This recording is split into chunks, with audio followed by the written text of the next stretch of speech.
13 নম্বর point, আল্লাহর পয়গম্বর বলেন গায়ক গায়িকা নায়ক নায়িকা বেড়ে যাবে। গায়ক গায়িকা নায়ক নায়িকা বেড়ে যাবে। আমাদের সমাজে কি গায়ক গায়িকা নায়ক নায়িকা নাই?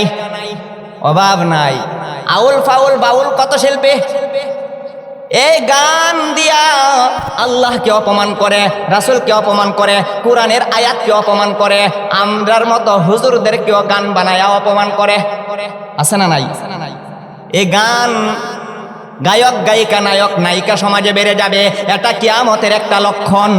এই সমস্ত গায়ক গায়িকা নায়ক নায়িকা যখন বেড়ে যাবে তখন তোমরা বুঝে নিবে কিয়ামত বেশি দেরি নয়। ইসরাফিল আল কারিআতু মাল কারিআ, বিকট আওয়াজ দেওয়ার সময় এসে গিয়েছে। এই সমস্ত গায়ক গায়িকা নায়ক নায়িকা যখন বেড়ে যাবে তখন তোমরা বুঝা নিবা আযাব গজব ভূমিকম্প জমিন ধসে যাওয়া একের পর এক বিপদ মুসিবত আসতেই থাকবে আসতেই থাকবে, বন্ধ করা যাবে না। আল্লাহর পয়গম্বর বলেন মালা ছিঁড়ে গেলে তসবিহ ছিঁড়ে গেলে যেমন একটার পর একটা দানা পড়ে যায়, একটার পর একটা দানা পড়তে থাকে, ঠিক তেমনি ভাবে একটার পর একটা আযাব গজব বিপদ মুসিবত আসতেই থাকবে আসতেই থাকবে, বন্ধ করতে পারবা না। কয় নাম্বার চলতেছে? কোনেন না কেন আপনারা? অত পয়েন্ট দিতে পারে। 13 নাম্বার চলতেছে ওয়াযাহারাতিল কাইনাতু ওয়াল মাআজিফ, গায়ক গায়িকা নায়ক নায়িকা বেড়ে যাবে। হুজুরদেরকে নিয়ে গান বানায় অপমান করে। ও মেসাবাজি বিসমিল্লাহ জাননি, গান কো বাউল শিল্পীরা গান কো, ও মৌলবি বিসমিল্লাহ জাননি, ও মেসাবাজি বিসমিল্লাহ জাননি, তাও তুলে তুলে গান কো আর অপমান করে, আমাদের টিটকারি মাস্কারি করে। আরো কি আল্লাহকে নিয়ে অপমান করে, নবীকে নিয়ে অপমান করে। বলে আল্লাহর দন নবীকে দিয়া আল্লাহ গেলেন গায়েব হইয়া, নবীর দন খাজাই পায়া বইসে গিয়া আজমিরে, কেউ ফিরে না খালি হাতে বাবারে তোর দরবারে। আছে না নাই? এটা কি আল্লাহর দন নবীরে দিয়া আল্লাহ গেছেন গায়েব হইয়া। গায়েব মানে অদৃশ্য হয়ে গেছে, আল্লাহ নাই। আল্লাহর রাসূল সব নবীরে দেলাইছে। নবীরে দন খাজাই পায়া বইসে গিয়া আজমিরে, কেউ ফিরে না খালি হাতে বাবারে তোর দরবারে। আল্লাহকে অপমান করে, নবীকে অপমান করে। আছে না নাই? আরেক দল আছে আউয়ালে আখেরে তুমি, জাহিরে বাতিনে তুমি, কেউ বলে মুস্তাফা নবী, কেউ বলে হুবহু খুদা। আউয়াল আখের, যিনি প্রথমে আছেন, আখের শেষে আছেন, জাহির প্রকাশ্যে আছেন, বাতিন গোপনে আছেন, এই সিফাতগুলা একমাত্র আল্লাহ তাআলা। আর এই সমস্ত বাউল শিল্পীরা বন্ডরা বলে না এইগুলো নবীর সিফত। কেউ বলে মুস্তাফা নবী, কেউ বলে হুবহু খুদা। কেউ কেউ মুস্তাফা নবী, কেউ বলে হুবহু খুদা। নবীরে খুদা বানা, তাদের ঈমান থাকবে কিনা? ঈমান তো থাকবে না, শিরক। এরা আর বেঈমান হয়ে যাবে। এমত অবস্থায় মারা গেলে বেঈমান তারা। আছে না নাই? গত কয়েকদিন আগে এক বাউল শিল্পীর আবিষ্কার হয়েছে। বাউল শিল্পী মানিকগঞ্জের, নাম হলো আবুল সরকার। আবুল সরকার বাউল শিল্পী। সে বলে আল্লাহ কোরআনে কইছে নাস, কুল আউযু বিন নাস মালিকিন নাস ইলাহিন নাস। আল্লাহ বলছে কোরআনে নাস নাস। এখন মানুষ যখন আক্রমণ করছে, পুলিশ গ্রেফতার করছে, এখন মনে হয় ফাঁসির রায় হয়েছে। ফাঁসি দেয় নাই, রায় হয়েছে, জেলে আছে এখন। এলো মানিকগঞ্জের আবুল সরকার বাউল শিল্পী। আল্লাহ কোরআনে কইছে নাস, কুল আউযু বিন নাস মালিকিন নাস ইলাহিন নাস। এই কোরআনের আয়াতকে নিয়ে অপমান করেছে। ঈমান আছে? ঈমান নাই। এজন্য আল্লাহ তাআলা সূরা লুকমানের 6 নম্বর আয়াতে বলেন ওয়ামিনান নাসি মাইয়াশতারি লাহওয়াল হাদিসি লিউদিল্লা আন সাবিলিল্লাহি বিগাইরি ইলম ওয়া ইয়াত্তাখিযাহা হুজওয়া উলাইকা লাহুম আযাবুম মুহিন। আল্লাহ বলেন ও পৃথিবীর মানব জাতি, হে যে বা যারা আমি আল্লাহর রাস্তা থেকে মানুষকে পথভ্রষ্ট করার জন্য অশ্লীল কথা আমদানি করে থাকে। লাহওয়াল হাদিস, অশ্লীল কথা বলতে এখানে মুফাসসিরিনে কেরাম সাহাবায়ে কেরাম গানকে বোঝানো হইয়াছে। যারা গান বাজায়, গান বাদ্য করে, যারা মানুষকে আল্লাহর পথ থেকে দূরে সরাইবার জন্য অশ্লীল কথা আমদানি করে থাকে, গান বাজনা করে। ওয়ামিনান নাসি মাইয়াশতারি লাহওয়াল হাদিসি লিউদিল্লা আন সাবিলিল্লাহি বিগাইরি ইলম ওয়া ইয়াত্তাখিযাহা হুজওয়া। কোরআনকে নিয়ে অপমান করে, কোরআনকে নিয়ে ঠাট্টা করে, নবীকে নিয়ে ঠাট্টা করে, আল্লাহকে নিয়ে ঠাট্টা করে, কোরআনের আয়াতকে নিয়ে ঠাট্টা করে, মোল্লা মৌলবীদেরকে নিয়ে ঠাট্টা করে। ওয়া ইয়াত্তাখিযাহা হুজওয়া উলাইকা লাহুম আযাবুম মুহিন, তাদের জন্য রয়েছে অপমানজনক শাস্তি। মুহিন শব্দের অর্থ অপমান। মুহিন শব্দের অর্থ কি? অপমানজনক। তাহলে যারা গান বাজনা করে তাদের জন্য শাস্তি হইল অপমান। কি জনক শাস্তি? অপমান। মুহিন শব্দের অর্থ অপমানজনক শাস্তি। শাস্তি হইল দুই প্রকার। ছোট ভাই ঝগড়া লাগাইছে, বড় ভাই দুইটা থাপ্পড় দিয়ে নিয়ে আসে, এটা হলো সম্মানজনক শাস্তি। ছাত্র পড়া পারে না, উস্তাদে দুইটা বেত্রাঘাত করে, এটা সম্মানজনক শাস্তি। যাতে তার আত্মমর্যাদায় আঘাত লাগে, যাতে ঠিক হয়ে যায়, এটা সম্মানজনক শাস্তি। আর পরকালের অপমানজনক শাস্তি হইল রক্ত, পুষ, গরম পানি, এগুলো যখন সে চিল্লাচিল্লি করবে খাবারের জন্য, তার সামনে যখন পরিবেশন করা হবে, আল্লাহর পয়গম্বর বলেন রক্ত, পুষ, গরম পানি যখন পেয়ালার মধ্যে তার মুখের সামনে পরিবেশন করা হবে, মুখের সামনে নেওয়া মাত্র চেহারার চামড়া, গোশত খসিয়া খসিয়া পেয়ালার মধ্যে পড়িয়া যাবে। নিরুপায় হইয়া কি করবে সে? শেষ পর্যন্ত সে পান করবে। পান করার পরে ইউসহারু বিহি মা ফি বুতুনিহিম ওয়াল জুলুদ, পেটের ভিতর নারী বুড়ি যা আছে সমস্ত কিছু ঝুপ ঝুপ করিয়া পায়খানার রাস্তা দিয়া বাহির হইয়া যাবে। আবার তাকে পান করানো হবে, আবার বাহির হয়ে যাবে, আবার পান করানো হবে। এই কথায় আল্লাহ বলেন উলাইকা লাহুম আযাবুম মুহিন, তাদের জন্য রয়েছে অপমানজনক শাস্তি। এটা কি? অপমানজনক শাস্তি। পেটের ভিতর নারী বুড়ি পায়খানা যা আছে এগুলো সব পায়খানা রাস্তা দিয়ে বাহির হবে, আবার খাওয়ানো হবে। এটা কি মানজনক শাস্তি না অপমানজনক শাস্তি? অপমানজনক শাস্তি। এই কথা আল্লাহ বলছেন সূরা লুকমানের 6 নম্বর আয়াতে। আল্লাহ বলেন ومن الناس من يشتري لهو الحديث ليضل عن سبيل الله بغير علم ويتخذها هزوا উলাইকা লাহুম আযাবুম মুহিন। আল্লাহ বলেন ও পৃথিবীর মানব জাতি, হে যে বা যারা আমি আল্লাহর রাস্তা থেকে মানুষকে পথভ্রষ্ট করার জন্য গান বাজনা করে, তাদের জন্য রয়েছে অপমানজনক শাস্তি। কি শাস্তি? এখন গায়ক গায়িকা, নায়ক নায়িকা আমাদের সমাজে আছে না নাই? আল্লাহর পয়গম্বর বলেন মান জালাসা ইলা আইনাতিন ইয়াসমাউ মিনহা সুব্বা ফি উযুনাই আনুকু ইয়াউমাল কিয়ামা। আল্লাহর পয়গম্বর বলেন যে বা যারা গায়িকার কাছে বসে গান শোনার জন্য কিয়ামতের কঠিন ময়দানে তাদের কানে গলিত সীসা ঢেলে দেওয়া হবে।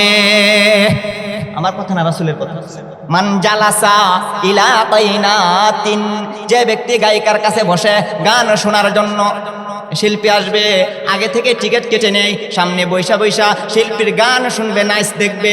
আল্লাহর রাসূল বলেন মান জালাসা ইলা তাইনাতিন ইয়াসমাউ মিনহা সুব্বা ঢেলে দেওয়া হবে উযুনাই আনুকু ইয়াউমাল কিয়ামা, কিয়ামতের কঠিন ময়দানে তাদের কানে গলিত সীসা ঢেলে দেওয়া হবে।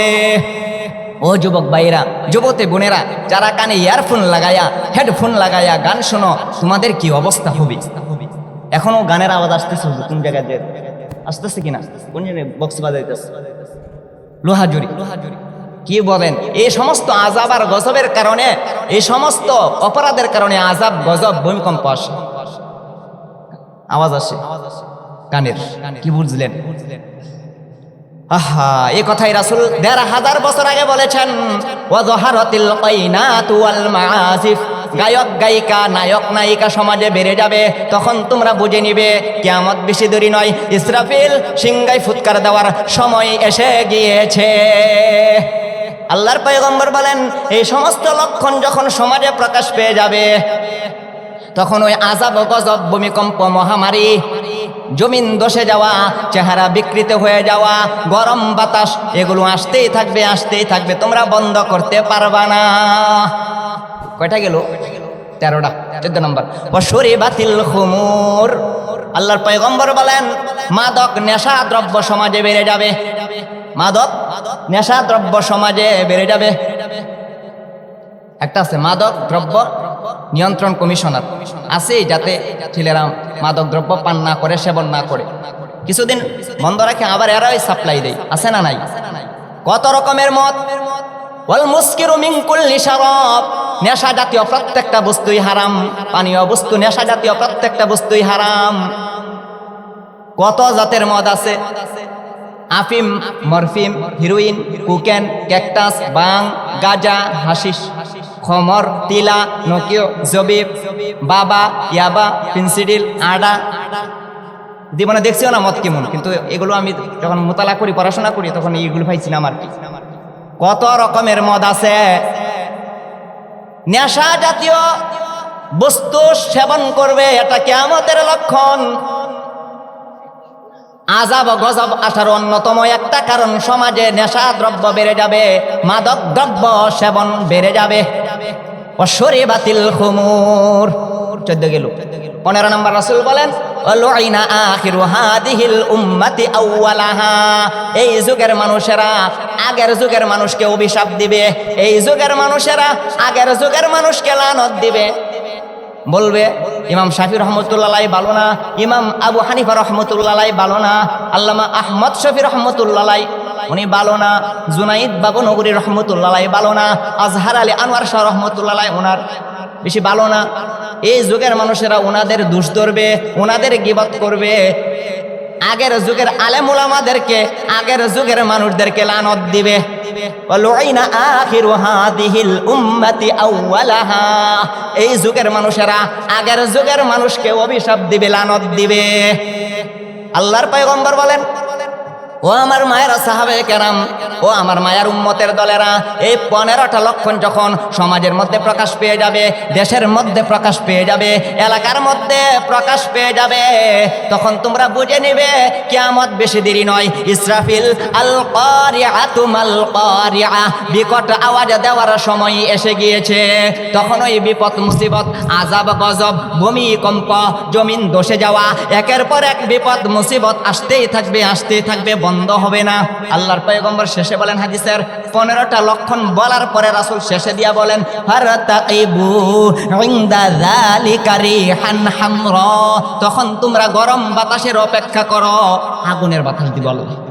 ফারতাকিবু ইনদা যালিকা রিহান হামরা। 2 নাম্বার ওয়া জালজালাতান, ভূমিকম্প দেখা দিবে। তাহলে ভূমিকম্প আসার অন্যতম কারণ হইল এই 15টা পাপের কাজ। এই 15টা পাপের কাজ রাসূল বলেছেন ওয়াজাল জালাতান, ভূমিকম্প দেখা দিবে। এই সমস্ত অপরাধ যখন সমাজে দেখা দিবে, তখন ওই ভূমিকম্প দেখা দিবে। ওয়াজাল জালাতান ও খসফান, চেহারা বিকৃত হয়ে যাওয়া, জমিন ধসে যাওয়া। ওয়াকদফান, একে অপরের উপর মিথ্যা অপবাদ দেওয়া। মাসখান, চেহারা বিকৃত হয়ে যাওয়া। মানুষ যে অপরাধ করে, গুনাহ করে, চেহারা হয়ে যেত শুকরের মতো, বানরের মতো। কিন্তু আল্লাহর পয়গম্বর দোয়া করেছেন, আল্লাহ অন্যান্য নবীর উম্মতদেরকে আল্লাহ আপনি চেহারার মধ্যে বিকৃতি ঘটায় দিয়েছেন। শুকরের চেহারা বানাইছেন, খিনজিরের, শুকরের, বানরের চেহারা বানায় দিয়েছেন। আল্লাহ আমার উম্মতের চেহারার মধ্যে আপনি বিকৃতি ঘটাইয়েন না। এই জন্য এখনো মানুষের চেহারা পরিবর্তন হয় না, বিকৃত ঘটে না, শুকরের মতো হয় না, বানরের মতো হয় না। রাসূলের দুয়ার কারণে রাসূল আমাদের জন্য কত দয়াবান ছিলেন। আল্লাহ আমার উম্মতকে চেহারার মধ্যে বিকৃতি ঘটায় দিয়েন। এরপর রাসূল বলেন ওয়া আয়াতিন তাতাবুআ কানিদামি কাতাইন সালাকাহু ফাতাতাবা। আল্লাহর পয়গম্বর বলেন তসবিহ ছিঁড়ে গেলে, মালা ছিঁড়ে গেলে যেমন একটার পরে একটা দানা পড়তে থাকে, একটার পরে একটা দানা পড়তে থাকে, ঠিক তেমনি ভাবে বিপদ মুসিবত, আযাব গজব একটার পরে একটা আসবে। কখনো ভূমিকম্প, কখনো জমিন ধসে যাওয়া, কখনো আগুনের বাতাস, কখনো চেহারা বিকৃত হয়ে যাওয়া, কখনো ঘূর্ণিঝড়, কখনো হইল ভাইরাস জ্বর, কখনো নার্গিস, কখনো বিলকিস। বিভিন্ন রকমের আযাব গজব সমাজে দেখা দিবে। এই 15টা লক্ষণ অপরাধ যখন সমাজে প্রকাশ পেয়ে যাবে, তখনই তোমরা বুঝে নিবা ইসরাফিল আল কারিআতু মাল কারিআ, বিকট আওয়াজ দেওয়ার সময় এসে গিয়েছে। কি বুঝলেন এতক্ষণে? পৃথিবী বুড়া হয়ে গেছে। যা বললাম 15টা আলামত থেকে কোন একটা এখনো বাকি আছে? একটাও বাকি নাই।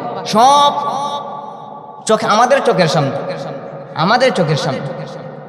এই যে আযাব গজব, ভূমিকম্পে কিয়ামতের লক্ষণ। হায় রে, 2 মিনিট 30 সেকেন্ড, 1 মিনিটের ভূমিকম্পে সব লড়াইয়া দেয়। এই ভূমিকম্পে আসমান, জমিন, চন্দ্র, সূর্য, গ্রহ, নক্ষত্র সমস্ত ধ্বংস হয়ে যাবে। এই 15টা লক্ষণ যখন দেখা দিবে তোমাদের তখন কি অবস্থা হবে? এই জন্য এই ভূমিকম্প আযাব গজব যদি এই বাংলাদেশে এলাকার মধ্যে আনতে না চান, দেখতে না চান, 15টা অপরাধ ছেড়ে দেন, তাহলে আযাব গজব ভূমিকম্প আসবে না।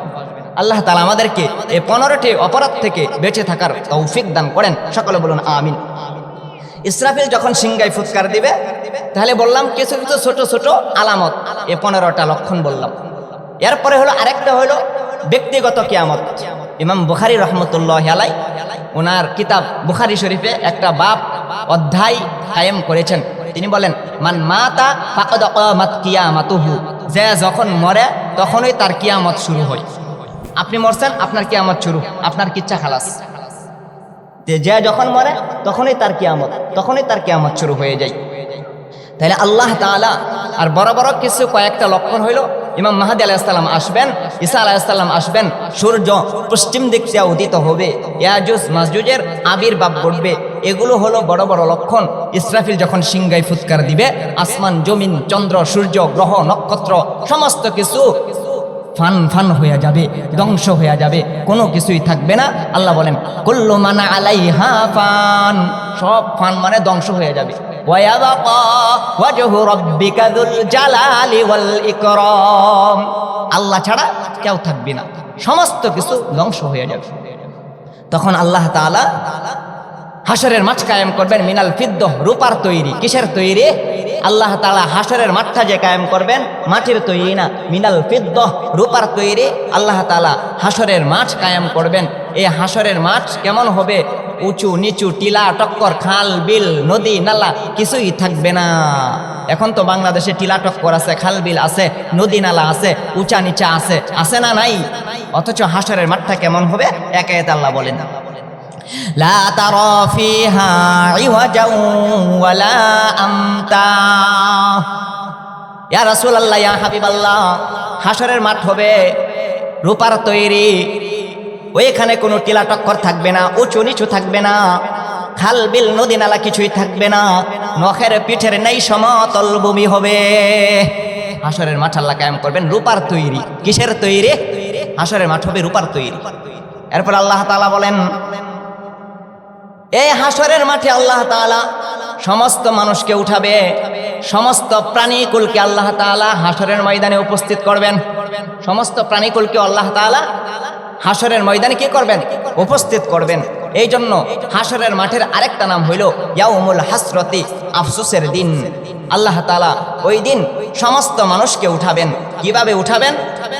আল্লাহ তাআলা এক আয়াতে আলোচনা করেন, ইয়াউমা নাতবিস সামাআ কাতাইয়িস সিজিল্লি লিল কুতুবি কামা বাদাআনা আউওয়ালা খালকিন নুঈদুহা ইন্না কুন্না ফাইলিন। আল্লাহ বলেন, ও পৃথিবীর মানব জাতি, হে আমি আল্লাহ তাআলা তোমাদেরকে প্রথমবারের ন্যায় সৃষ্টি করব। প্রথমবার সৃষ্টি করা কঠিন, তোমাদের মডেল ছিল না, ছবি ছিল না, আকার ছিল না, আকৃতি ছিল না, কোনো কিছুই ছিল না। প্রথমবার বানানো, প্রথমবার সৃষ্টি করা কঠিন, দ্বিতীয়বার সহজ। যেহেতু প্রথমবার বানাইতে পারছি রে, আমি আল্লাহ তাআলা তোমাদেরকে দ্বিতীয়বারও বানাইতে পারবো, সৃষ্টি করতে সক্ষম। মোবাইল প্রথমবার বানানো কঠিন, যখন প্রথমবার বানায় ফেলাইছে, দ্বিতীয়বার বানানো কঠিন না সহজ? সহজ। ঠিক তেমনি ভাবে আল্লাহ বলেন, ইয়াউমা নাতবিস সামাআ কাতাইয়িস সিজিল্লি লিল কুতুবি কামা বাদাআনা আউওয়ালা খালকিন নুঈদুহু ওয়া'দান আলাইনা ইন্না কুন্না ফাইলিন। আল্লাহ বলেন, ও পৃথিবীর মানব জাতি, হে আমি আল্লাহ তাআলা প্রথমবারের নেই তোমাদেরকে বানাইতে সক্ষম। ওয়া'দান আলাইনা, এটি আমি আল্লাহর ওয়াদা। ইন্না কুন্না ফাইলিন, আমি আল্লাহ করবই করব, করবই করব। আল্লাহ তাআলা প্রথমবার কিভাবে বানাইলেন? সূরা তারিক, 30 নম্বর পারা, সূরা বুরুজের পরের সূরা, সূরা তারিক। কোন সূরা? তারিক। কোন সূরা? তারিক। আয়াত নাম্বার 5, আয়াত নাম্বার 6, আয়াত নাম্বার 7। আল্লাহ বলেন, তোমাদেরকে কিভাবে প্রথমবার বানাইলাম চিন্তা করে দেখছনি? আল্লাহ বলেন ফালয়ানজুরিল ইনসানু মিম্মা খুলিকা মিম্মা ইন দাফিক ইয়াখরুজু মিন বাইনিস সুলবি ওয়াত তারাইব। ও পৃথিবীর মানব জাতি হে, তোমরা লক্ষ্য কইরা দেখো, ফালয়ানজুর চিন্তা ভাবনা কইরা দেখো, মিম্মা খলিক কেমনে তোমাদেরকে বানাইলাম, কিভাবে তোমাদেরকে সৃষ্টি করা হয়েছে। ইয়াখরুজু মিন বাইনিস সুলবি ওয়াত তারাইব, সুলবুন মানে মেরুদণ্ড, তোমার পিতার মেরুদণ্ডের হাড্ডি থেকে সবেগে বাহির হওয়া এক ফোঁটা নাপাক পানি। ওয়াত তারাইব মানে তোমার মায়ের বক্ষ পাজর, তোমার মায়ের বক্ষ পাজর থেকে সবেগে বাহির হওয়া এক ফোঁটা নাপাক পানি। তোমার পিতার মেরুদণ্ডের হাড্ডি থেকে সবেগে বাহির হওয়া এক ফোঁটা নাপাক পানি, তোমার মায়ের বক্ষ পাজর থেকে সবেগে বাহির হওয়া এক ফোঁটা নাপাক পানি, 2 ফোঁটা নাপাক পানিকে আমি আল্লাহ একত্রিত করিয়া কুদরতিভাবে তোমার মায়ের পেটে ভিতর একজন ফেরেশতাকে মোতায়েন করে দিলাম। তোমাকে যেখানে দাফন করা হবে ওইখান থেকে 1 বিন্দু মাটি আনিয়া আর 2 বিন্দু নাপাক পানিকে একত্রিত করিয়া তোমার মায়ের পেটের ভিতরে একজন ফেরেশতাকে আমি আল্লাহ কুদরতিভাবে মোতায়েন করে দিলাম। ও ফেরেশতা, তুমি 2 ফোঁটা নাপাক পানি আর 1 বিন্দু মাটিকে মেহনত করতে থাকো, রিচার্জ করতে থাকো, মেহনত করতে করতে রিসার্চ করতে করতে 40 দিন মেহনত করার পরে একটা রক্তের টুকরা হয়, আরো 40 দিন মেহনত করার পরে গোশতের টুকরা হয়, আরো 40 দিন মেহনত করার পরে হাড় গজায়, আরো 40 দিন মেহনত করার পরে শরীরের অবকাঠামো হয়, আরো 40 দিন মেহনত করার পরে রূহের সঞ্চার করা হয়, আরো 40 দিন মেহনত করার পরে দুনিয়ার আলো বাতাস সহ্য করার মতো যোগ্যতা দান করা হয়, আরো 40 দিন মেহনত করার পরে তুমি যেই রাস্তা দিয়ে আসবে রাস্তা হইল ছোট্ট, তুমি হইলে বড়। আল্লাহ বলেন আমি আল্লাহ রাস্তাটাকে সহজ করে দেই, রাস্তাটাকে প্রশস্ত করে দেই। তুম্মা নুখরিজুকুম তিফলা, আমি আল্লাহ তাআলা তোমার মায়ের পেট থেকে ছোট্ট বাচ্চা আকারে বাহির করি। আল্লাহ আরেক আয়াতে বলেন ওয়াল্লাহু আখরাজাকুম মিন বুতুনি উম্মাহাতিকুম লা তা'লামুনা শাইআ, আমি আল্লাহ তোমার মায়ের পেট থেকে এমন ভাবে বাহির করি তুমি কিছুই জানতে না। এই হলো চিল্লার ইতিহাস। মানুষ যে চিল্লা দেয় 40,000 এক চিল্লা দেয়, এক চিল্লা দিলে পরিবর্তন হয়, যেহেতু 40-40 পরিবর্তন হয়, এই জন্য হুজুররা বলে, উলামায়ে কেরাম বলে, আরে তুমি তো জন্মের আগে চিল্লা দিয়েছো, এখন চিল্লার বাইরেও পরিবর্তন হইবার। এই চিল্লার ইতিহাস। অনেকে বলে চিল্লা কই পাইছে হুজুররা, চিল্লা যেতাম। এই 40-40 পরিবর্তন হয়, এই জন্য চিল্লা দেও, চিল্লা দিলে তোমার ইমান আমল ঠিক হবে, ঠিক না বে ঠিক? 40 লাগাও, চিল্লা দেও, চিল্লার ইতিহাস। আল্লাহ বলেন আমি আল্লাহ তোমাকে এমন ভাবে বানাইলাম তুমি কিছুই জানতে না। যেহেতু প্রথমবার তোমার মডেল ছিল না, ছবি ছিল না, আকার আকৃতি ছিল না, কোনো কিছুই ছিল না, প্রথমবার বানানো কঠিন, দ্বিতীয়বার সহজ, দ্বিতীয়বার তোমার মেরুদণ্ডের হাড্ডির উপর ভিত্তি করিয়া আমি আল্লাহ তোমাকে বানাইতে সক্ষম। আল্লাহ তাআলা সমস্ত মানুষকে বানাবেন, বানানোর পরে আল্লাহ তাআলা সমস্ত মানুষকে বানাবেন, বানানোর পরে সবাই হাসরের ময়দানে উপস্থিত হবে, সমস্ত প্রাণীগুলো উপস্থিত হবে, হাইওয়ান জানোয়ার গরু ছাগলও হাসরের ময়দানে উপস্থিত হবে। গরু ছাগলেরও বিচার হবে, তাদের বিচার একটা, কয়টা? একটা, শুধু ইনসাফের বিচার হবে। ইনসাফ, যে শক্তিশালী গরু দুর্বল গরুরে গোতা মারছে, ফার মারছে, আল্লাহ তাআলা হাসরের মাঠে দুর্বল গরুরে শক্তি দিয়া কইব, দুনিয়াতে যে জোরে তোমারে সবল গরুয়ে শক্তিশালী গরুয়ে গোতা দিছিল, তুমি আজ ওই জোরে একটা দেও। আল্লাহ ইনসাফ। আলাইসাল্লাহু বিআহকামিল হাকিমিন, আল্লাহ কি শ্রেষ্ঠ বিচারক নন? ইনসাফগার বাদশাহ, ইনসাফকার বিচারক আল্লাহ। হাইওয়ান জানোয়ারের মাঝেও আল্লাহ ইনসাফের বিচার করবেন। হে মানুষ, তোমরা ইনসাফ করো। আল্লাহ বলেন ইনসাফ, জুলুম করা আমি আল্লাহ নিজের উপরও হারাম করলাম, তোমাদের উপরও হারাম করলাম, জুলুম করবা না। কিয়ামতের ময়দানে চতুষ্পদ জানোয়ারের একটা বিচার হইব, এটা হইল জুলুমের বিচার। এক কুত্তা আরেক কুত্তারে দৌড়াইছে বা কামড় মারছে, হাসরের ময়দানে দুর্বলটার আল্লাহ শক্তি দেয়, তুই একটা কামড় দিয়ে তাক। কামড় দেওয়ার পরে কইব তোমরা তো জান্নাত নাই, জাহান্নাম নাই, কোনো তুরাবা, মাটির সাথে মিশিয়া যাও। এরপরে ও মানুষের হিসাব নিকাশ। তাহলে প্রথম সিংহাই ফুৎকার দিবে আল কারিআতু মাল কারিআ, বিকট আওয়াজ কখন দিবে? 15টা লক্ষণ সমাজে যখন দেখা দিবে তখনই তোমরা বুঝে নিবে আল কারিআতু মাল কারিআ, বিকট আওয়াজ দেওয়ার সময় এসে গিয়েছে। তখন ইসরাফিল আলাইহিস সালাম প্রথমবার সিংহায় ফুৎকার মেরে দিবে, আকাশ জমিন চন্দ্র সূর্য গ্রহ নক্ষত্র যা কিছু আছে সমস্ত কিছু ধ্বংস হইয়া যাবে। এখন দ্বিতীয়বার সিংহায় ফুৎকার দিবে, দ্বিতীয়বার সিংহায় ফুৎকার দিবে। আমি তো প্রত্যেকটা কথা বলবো কোরআন থেকে হাদিস থেকে, এলো পাথারে এদিক সেদিক কিচ্ছা কাহিনী বলতেছি না, সব কোরআন দেখা দেখা বলতেছে, হাদিস থেকে বলতেছি, বুঝতেছেন আমার কথাগুলা?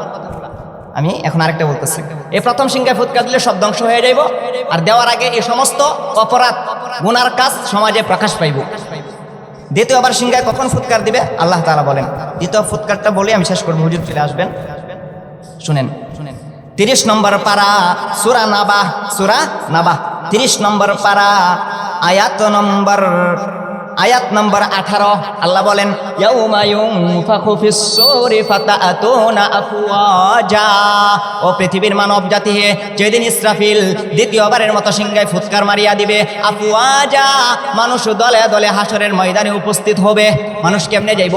আফওয়াজা, দলে দলে যাবে। আফওয়াজা অর্থ কি? দলে দলে। আফওয়াজা অর্থ কি? দলে দলে। রাসূল করিম সাল্লাল্লাহু আলাইহি ওয়াসাল্লামকে জিজ্ঞাসা করা হইল, শেষ করে আল্লাহ তাআলা যে কথাগুলো বললাম আমাদেরকে মানার বুঝার, জি ইনশাআল্লাহ। হুজুর তো আমার রুহানি উস্তাদ, হুজুর কাছ থেকে জীবনে অনেক বয়ান শিখেছি। হুজুর আয়েশা বলছেন, হুজুরের অনুমতি দিচ্ছেন শেষ করে দিব। হুজুরে এত বয়ান করেন, এ ধারাবাহিক বয়ান করেন। আরে হুজুরে তো আমার উস্তাদ কেমনে বুঝবেননি, হুজুরে তো লেখা নিয়ে আসতো, এই জন্য আমি লেখা নিয়ে আসি। বয়ান করা কি করে? লেখা নিয়ে আসি, একবার আসমানও একবার জমিনও, একবার এই কথা একবার সেই কথা, একবার ইল্লাল্লাহর জিকির, বিভিন্ন ডঙ্গে ডাঙ্গে ওয়াজ শেষ, 1 ঘন্টা শেষ। টেহা কত? 50,000। হুজুরেরও একটাও নাই, আমরারও একটাও নাই। হুজুর গাড়ি ভাড়াও না, দুঃখ কইল হুজুরে। ও সৈফুল্লাহ দাওয়াত তো দেও ঠিক, গাড়ি ভাড়া তো হয় না।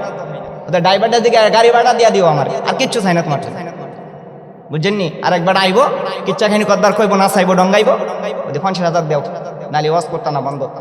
আছে না নাই? কন্যা কেরে আপনারও একটু দাওয়াত দেন, আপনারও একটু দাওয়াত দেন, কি কন? যাই হোক, হুজুর আয়েশা পড়ছেন, তাহলে এটাই বুঝাইলাম, হুজুর কাছ থেকে শিখছি যে ধারাবাহিক বান লেখা নিয়ে আসি। যে বিষয়ে বলতেছিলাম, ইসরাফিল আলাইহিস সালাম দ্বিতীয়বার সিংহায় ফুৎকার দিবে, ইয়াউমা ইউনফাখু ফিস সূরি ফাতাতুনা আফওয়াজা। ইসরাফিল যখন দ্বিতীয়বারের মতো সিংহায় ফুৎকার মারিয়া দিবে, আফওয়াজা দলে দলে সমস্ত মানুষগুলা হাসরের ময়দানে উপস্থিত হবে। সাহাবায়ে কেরাম নবীকে জিজ্ঞাসা করেন, ইয়া রাসূলুল্লাহ, ইয়া হাবিবাল্লাহ, আপনার গুনাহগার উম্মতেরা কয় প্রকারে উঠবে? আল্লাহর পয়গম্বর বলেন, তাফসীরের কাবির খণ্ড নাম্বার 31 পৃষ্ঠা নাম্বার 10 এ পৃষ্ঠা নাম্বার 11 এ আয়াতের ব্যাখ্যা লিখেছেন 10 মানুষ কবর থেকে 10টা প্রকারে উঠবে। কয় প্রকারে? 10 প্রকারে। 1 নাম্বার বানরের সূরতে। বানরের সূরতে হবে ওই সমস্ত মানুষেরা যারা পরস্পরের মধ্যে কথা কাটাকাটি করিয়া ফাসাদ বিদ্যমান রাখিতে চায়, মানুষের কথাই দোষ ধরে, যাহাতে মানুষ লজ্জা পায়। ওই সমস্ত মানুষেরা বানর হইয়া কবর থেকে আল্লাহর আদালতে হাজিরা দিবে, বানর হইয়া। 2 নাম্বার শুকরের সূরতে হবে যারা হারাম মাল খায়, তারা শুকর হইয়া কবর থেকে আল্লাহর আদালতে হাজিরা দিবে। 2 গেল। 3 নাম্বার একদল লোক উঠবে, মাথা নিচু অবস্থায়, ডানে বামে তাকাইতে পারবে না, সামনে পিছনে তাকাইতে পারবে না, তারা সুতখুরের দলেরা মাথা নিচু গার ভাঙ্গা অবস্থায় হাসরের ময়দানে উপস্থিত হবে। 4 নাম্বার একদল লোক উঠবে অন্ধ অবস্থায়, চোখে দেখে না, যারা জুলুম অত্যাচার করিয়াছে তারা অন্ধ হইয়া কবর থেকে আল্লাহর আদালতে হাজিরা দিবে। 5 নাম্বার একদল লোক উঠবে ল্যাংরা এবং বুবা, ল্যাংরায় উঠবো, বুবা অবস্থায় উঠবো। ওই সমস্ত হুজুররা যারা চুক্তি করে ওয়াজ করতো, ওই সমস্ত হুজুররা মানুষকে ওয়াজ করতো, নিজেই আমল করতো না। আমার হুজুর আছে না নাই? এলো 5 নাম্বার। 6 নাম্বার জিহ্বা নাভিস্থল পর্যন্ত ঝুলবে, জিহ্বা হইতে রক্ত এবং পুষ বাহির হইতে থাকবে, যারা মিথ্যা কথা বলে, ফাহেসা গালি গালাজ করে, গীবত করে। এলো কয়টা? 6টা। 7 নাম্বার হাত পা কাটা অবস্থায় উঠবে, হাত থাকবে না, পাও থাকবে না, গড়াইয়া কবর থেকে আল্লাহর আদালতে হাজিরা দিবে। যারা নাকি জুলুম অত্যাচার, যারা নাকি পাড়া প্রতিবেশীকে হাত দ্বারা কষ্ট দিয়েছিল, তাদের কবর থেকে উঠার অবস্থা কি? হাতও থাকবে না, পাওয়া থাকবে না, গড়াইয়া কবর থেকে আল্লাহর আদালতে হাজিরা দিবে। 8 নাম্বার একদল লোক উঠবে অগ্নির শুলে ঝুলন্ত অবস্থায়, যারা টাকা খায়া বিচার করছে, হক বিচার করে নাই, তারা অগ্নির শুলে ঝুলন্ত অবস্থায় কবর থেকে আল্লাহর আদালতে হাজিরা দিবে। গেল 8। 9 নাম্বারে একদল লোক উঠবে শরীর হইতে পচা মুর্দারে চাইতে বেশি দুর্গন্ধ আসতে থাকবে। ওই দুর্গন্ধের কারণে হাসরের মাঠের মানুষগুলো অস্থির আর পেরেশানি হইয়া যাবে। ওই সমস্ত মানুষ যারা পর নারীর সাথে জিনা করিয়াছিল গেল নয়। 10 নম্বরে একদল লোক উঠবে, শরীরে আগুনের জুব্বা পরিধান করানো হইব। ওই জুব্বার তাপের কারণে শরীরের গোস্তগুলো বোনা অবস্থায় থাকবে। এরা কারা? যারা নাকি গান বাজনা করত এবং অহংকারী করিয়াছিল। কিয়ামতের দিন কবর থেকে উঠার অবস্থা কি? শরীরের মধ্যে আগুনের জুব্বা পরিধান করানো হইব। জুব্বার তাপের কারণে শরীরের গোস্তগুলো বোনা অবস্থায় থাকবে। এই কথাই আল্লাহ বলেন সূরা নাবা আয়াত নাম্বার 18, ইয়াউমা ইউনফাখু ফিস-সূরি ফাতাতুনা আফওয়াজা। ও পৃথিবীর মানব জাতি হে, যেদিন ইসরাফিল দ্বিতীয়বারের মতো সিংহায় ফুৎকার মারিয়া দিবে, 10টা প্রকারে 10টা সূরত দরিয়া 10টা আকৃতি দরিয়া মানুষ কবর থেকে আমি আল্লাহর আদালতে হাজিরা দিবে। 10টা অপরাধ ছাড়েন আল্লাহ তাআলা। 10টা বদ অভ্যাস অপরাধ আমাদেরকে ছাড়ার তৌফিক দান করেন। সকলে বলুন আমিন। হুজুর চলে আসছেন, হুজুরের জন্য দোয়া করবেন সবাই। আল্লাহ তাআলা হুজুরকে দীর্ঘ নেক হায়াত দান করেন। সকলে বলুন আমিন। হুজুরে এই বিষয়টা আমাদের পুরা দিয়ে একবার বয়ান করেছিলেন, এই যে 10 প্রকারের মানুষ কবর থেকে উঠবে। হুজুরে 1 ঘন্টা বয়ান করতে পারবেন। তো আমার জন্য দোয়া চাই, হুজুরের জন্য দোয়া করবেন তো ইনশাআল্লাহ। ওয়া আখিরি দাওয়ানা আলহামদুলিল্লাহি রাব্বিল আলামিন।